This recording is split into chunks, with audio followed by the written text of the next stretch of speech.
तो मुंबई से बड़ी खबर आपको बता दें, जहां पर होर्डिंग गिरने से 12 लोगों की मौत की खबर है। होर्डिंग गिरने के लिए केस भी दर्ज कर लिया गया है, एफआईआर दर्ज हो गई है। महलूकीन को 5-5 लाख मुआवजे का ऐलान कर दिया गया है। वडाला में लिफ्ट गिरने से कई लोग जख्मी बताए जा रहे हैं।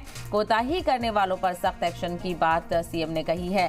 तो जबरदस्त आंधी तूफान के चलते बेहद नुकसान मुंबई में देखने को मिला है और होर्डिंग गिरने से 12 लोगों की मौत की खबर है। काफी बड़ा होर्डिंग गिरने से 12 लोगों की मौत यहां पर हो गई है और इस हवाले से एफआईआर दर्ज कर ली गई है।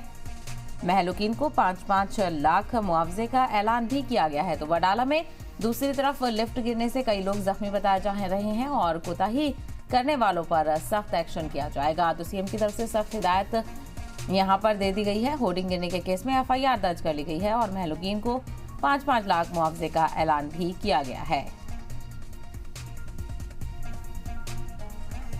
तो तस्वीरें आप देख रहे हैं, जबरदस्त आंधी तूफान के चलते ये बड़ा हादसा पेश आया है मुंबई में और होर्डिंग गिरने से 12 लोगों की मौत हो गई। होर्डिंग गिरने के नतीजे में 12 लोग उसकी जद में आ गए और होर्डिंग गिरने के केस में एफआईआर दर्ज कर ली गई है।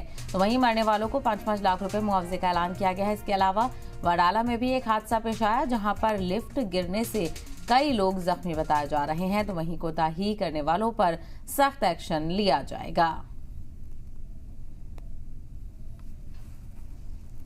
तो तस्वीरें आप देखिए, सीसीटीवी फुटेज यहां पर सामने आया है, जहां पर होर्डिंग गिरने से बड़ा हादसा हुआ है। मुंबई से ये खबर है, जहां पर होर्डिंग गिरने से 12 लोगों की मौत हो गई है। होर्डिंग गिरने की तस्वीर आपने देखी, किस तरह से काफी बड़ा ये होर्डिंग था और जिसके गिरने से बेहद ही अफसोसनाक हादसा पेश आया है।